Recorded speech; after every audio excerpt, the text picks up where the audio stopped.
جب چھوٹے تھے تو لڑائی ہوتی تھی، ایک کہتا تھا ماں میری ہے، دوسرا کہتا تھا نہیں ماں میری ہے، اور اس بات پہ لڑتے تھے، ایک کہتا تھا ماں میری ہے، دوسرا کہتا تھا ماں میری ہے، پھر کہتے تھے چلو ماں سے پوچھ لیں، تو ماں پھر ہنس کے دونوں کو ٹال دیتی تھی، کیونکہ اسے پتا تھا کوئی وقت اور بھی آئے گا، تو وہ ہنس کے دونوں کو ٹال دیتی تھی۔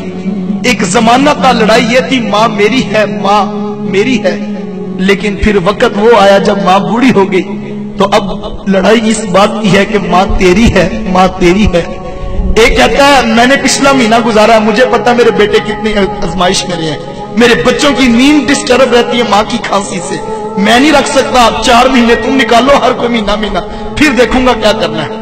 آج وہی ماں بوجھ بنی ہے جس ماں کے قدموں تلے اولاد کی جنت جڑی ہے۔ کہ کوئی نوجوان تھا تو وہ اپنی ماں کو یتیم خانے میں چھوڑ آیا۔ یہ آج ہمارے ہاں بھی اولڈ پیپلز ہوم بن گئے کہ جب ماں باپ بوڑھے ہوئے تو تم جا کے ان کو یتیم خانوں میں جمع کروا دو۔ یہ دن بھی ہم نے دیکھنے تھے۔ تو خیر وہ ماں کو جمع کرایا اور ساتھ انتظامیہ کو نمبر لکھ کے دے دیا کہ جب ماں مرنے لگے تو مجھے فون کر دینا، میں نے تدفین ابائی گاؤں میں کرنی۔ خیر اس کا وقت آخر قریب آیا تو انتظامیہ والوں نے فون کیا اور کہا کہ ماں مرنے کے قریب ہے، اگر ملاقات کرنی ہے تو آ جا۔ خیر وہ پہنچا اور اس نے آ کے کہا ماں اگر تیری کوئی خواہش ہو تو مجھے پورا کرنے کا خواہش کا رکھتا ہوں، تو مجھے کوئی بات کہے تو میں اسے پورا کر دوں۔ تو اس نے کہا بیٹا یہ یتیم خانہ جہاں تو نے مجھے جمع کروایا تو اس کے کچھ پنکھے خراب ہیں، جب جون جولائی کی گرمی آتی ہے تو یہاں بوڑھے ماں باپ سے سکتے ہیں، اگر تیرے پاس پیسوں میں وسعت ہو تو یہاں کے پنکھے تبدیل کروا دے۔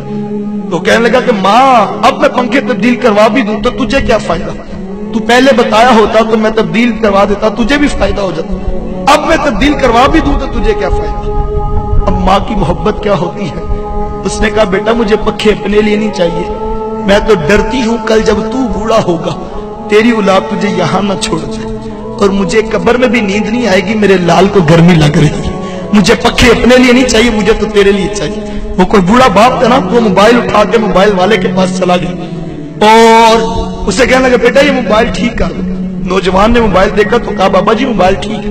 اس نے کہا نہیں بیٹا دھیان سے دیکھو یہ موبائل خراب ہے۔ اس نے پھر دیکھا تو کہا بابا جی موبائل بالکل ٹھیک ہے۔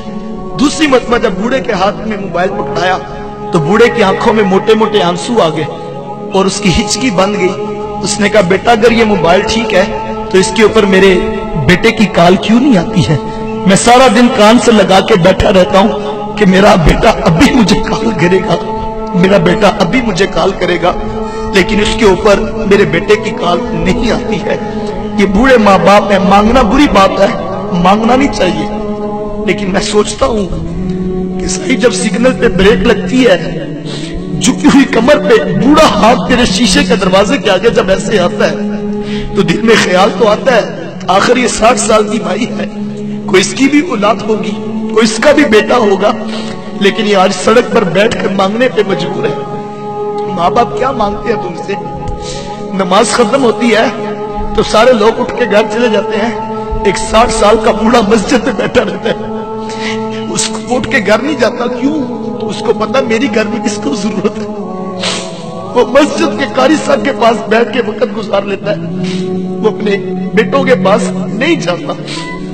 4 بیٹے بیٹھے ہوں گھر میں کسی بات پہ مشاورت ہو رہی ہو، ہر کوئی آگے بڑھ کے اپنے دل کی رائے دیتا ہے، لیکن ایک بوڑھا باپ ہے جو چپ بیٹھا ہے، وہ نہیں بتاتا اپنے دل کی بات، کیوں؟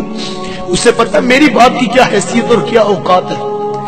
جب ماں باپ یہ سوچے کہ 2 دن سے ماں سوچ رہی ہے میری دوائی مکی ہے اور میں کس بیٹے کو کس طرح کہوں کہ بیٹا میری دوائی ختم ہے اور میرے جوڑوں میں درد بڑا بڑھ گیا، وہ ماں کہتی بیٹا میں کیا کروں، میں مجبور ہوں کہ میرے سے چلا بھی نہیں جاتا اور میں لس سوچتی ہوں کہ میں تمہیں کیسے کہوں۔